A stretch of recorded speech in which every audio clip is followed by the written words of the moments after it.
But of course, we remember the empty chairs of those hostages still being held captive in Gaza and call for their immediate release. But I find it quite extraordinary that she seeks to draw parallels between the legitimate war of self-defence of Israel and the conduct of Russia. Very black. 300 bodies, including the elderly and the injured, some of which had been stripped naked, mutilated, with their hands tied behind their backs. The difference, though, is that we can trust the Israeli government, a democratically elected government, to properly investigate those things. So now we have a new joker in town. His name is Oliver Dowden. He happens to be the Deputy Prime Minister of United Kingdom. Dear people of UK, this is how deep a quagmire you have fallen into, that your Deputy Prime Minister is another joker. I'm using the word very, very carefully. I think calling him a joker is a mild statement. The guy, and as I will establish, I will play the clip from the so-called Deputy Prime Minister's question time, where he was holding the fort for Rishi Sunak. I think what he said just explained how morally bankrupt this person is, how mentally deranged this person is. He was asked by SNP's deputy leader in the House of Commons, Mary Black, about the reports of mass graves being discovered in Al-Shifa, within the compound of Al-Shifa Hospital, which I have been talking about it for last few days in my videos. We are talking about hundreds of bodies being discovered in a way that you know that it's a case of war crime. Some of the bodies are naked without clothes. Some of them have their hands tied in the back. There are women, there are children in that. Clearly you know that they have been shot from close range in a very, very brutal manner. Now this is a very legitimate question to ask. And also she reminded the government's response, our government's response, the British government's response, when similar incidents had taken place during the Ukraine and Russia war. When mass graves were discovered for the first time in Ukraine, what was the response of the British government? That's exactly what Mary Black was trying to refer to. And this morally bankrupt Oliver Dowden said that there cannot be a comparison. There cannot be a comparison.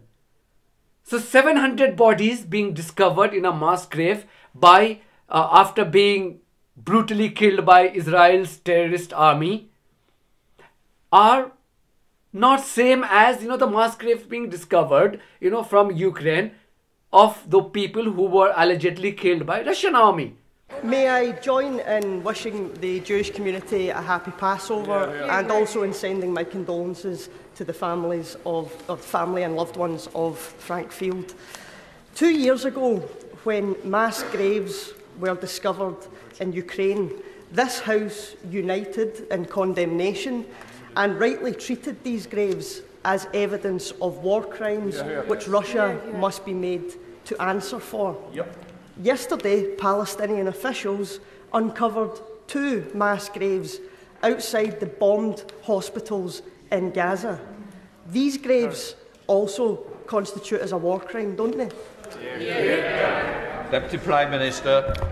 Well, of course, we would expect the democratic government of Israel to investigate any allegations of misconduct, and that's exactly what they do, and it's exactly what the Foreign Secretary and the Prime Minister urge them to do. But I find it quite extraordinary that she seeks to draw parallels between the legitimate war of self-defence of Israel and the conduct of Russia.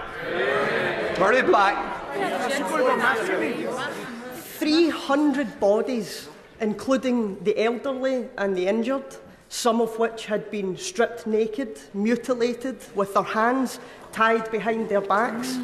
The UK's own arms policy states that if there is even a risk that war crimes may be taking place, then that is reason enough to halt the sale of arms. Given all we know, why then is the Prime Minister yet to do so? Deputy Prime Minister. Well, we continue to urge the Israeli government to investigate any allegations of misconduct. The difference, though, is that we can trust the Israeli government, a democratically elected government, to properly investigate those things. And of course, we keep the advice under review. The Foreign Secretary has recently made it clear that he has conducted a determination and has not changed his advice regarding export licenses, and I think that is the correct decision. So why there can't be any comparison? Although he didn't say that, he didn't explain in that many words, but we know why. Because they are not whites, they are not Europeans. Palestinians are not Europeans. They don't have blue eyes. They don't belong to so-called developed nations. They are not Westerners. They are Arabs. They are Muslims. Of course, there cannot be a parity between them and the white class.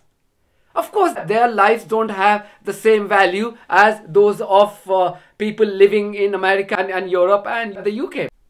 Now you know why I was using the words that I did for this individual. Morally bankrupt, mentally deranged, a joker. How on earth can you have two sets of laws for human tragedies? And for all you know, that you have played a role of a collaborator in the murder of these people. Because you haven't imposed a ban on arms supply to Israel.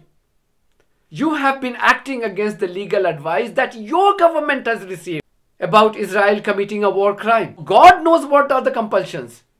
Whether it's a financial compulsion, whether a group of politicians have been compromised or they have been abstained. Israeli secret agents are very good at doing that. Now we know, there is a precedence, there is a history of people from this part of the world explicitly displaying their racism. Have we forgotten what happened in the immediate aftermath of Russia attacking Ukraine? You remember the famous clip of this CBS reporter when he was aghast at the destruction in Ukraine. And the reason why he was aghast, not because he saw the destruction, large-scale destruction and the loss of human lives. Because it was happening in a European country. Because it wasn't Afghanistan or Iraq, in his words. Now with the Russians marching in, it's changed the calculus entirely. Tens of thousands of people have tried to flee the city. There will be many more. People are hiding out in bomb shelters. But this isn't a place, with all due respect, like Iraq or Afghanistan, that has seen conflict raging for decades. This is a relatively civilized, relatively European. Then there was this former Prosecutor General of Ukraine appearing on BBC News to talk about the blue-eyed people of Ukraine and how they are having to suffer. Even though, they are not from Syria, they are not from Iraq or Afghanistan, they are not from the Middle East. They are blue-eyed people. They must have supremacy. Their lives must have more value. I'm sorry. It's very emotional for me because I see European people with blue eyes and blonde hair being killed, children being killed every day with Putin's missiles and his helicopters and his rockets. And so, of course, I understand and respect the emotion. And what was even more extraordinary about this interview was that the BBC anchor decided not to challenge this assertion. Then there was another chap appearing on Al Jazeera of all the TV channels. Al Jazeera. Population. And as you're talking to us, Matthew, we're playing in the latest pictures of some of the refugees trying to get on trains or trying to get out of Ukraine. And what's compelling is just looking at them, the way they're dressed. These are prosperous, I'm loath to use the expression, these are prosperous middle-class people. These are not obviously refugees trying to get away from areas in the Middle East. So we have seen this. Is what Oliver Dowden says in the parliament, although not in as many words. It should not come to you as a surprise. And have we forgotten that the same Oliver Dowden was a guest in December last year when Israeli government was trying to host a fundraising event in London at the RSA, Royal Society of Arts. He was one of the guests. I mentioned about him in my last video yesterday. An event which was being protected by Mossad agents. An event where Israeli president had spoken to. And even today, when he started his Deputy Prime Minister's question time, just see, he started by expressing his concerns about the safety of those hostages in the captivity of Hamas fighters. I'm sure that members will also want to join me in wishing the Jewish community a happy Passover, a celebration of freedom. But of course, we remember the empty chairs of those hostages still being held captive in Gaza and call for their immediate release. Now we all must have, we all must feel for those people who are in the Hamas captivity.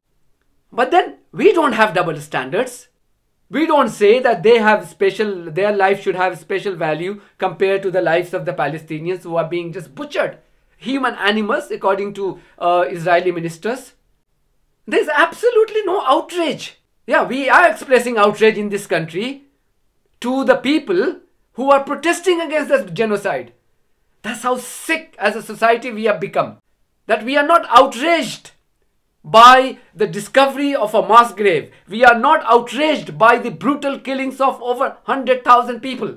We lose our cool when we see people expressing their outrage on that inhuman treatment of Palestinians. And then you want to say that you should not be called racist, you should not be called inhuman, you should not be called mentally deranged, you should not be called morally bankrupt. What right have you got to call yourself people from the developed countries or civilized country? I think Britain has ceased to be a civilized country the day it became complicit with the war crimes of Israelis. History will not forgive you. You may be in power today, you may not be in power tomorrow. Power will come and go. But this development or your complicity should haunt you forever. Thank you very much for watching this video. If you haven't subscribed to my channel, please do so, because that's one of the many ways you can support independent journalism. God bless you all.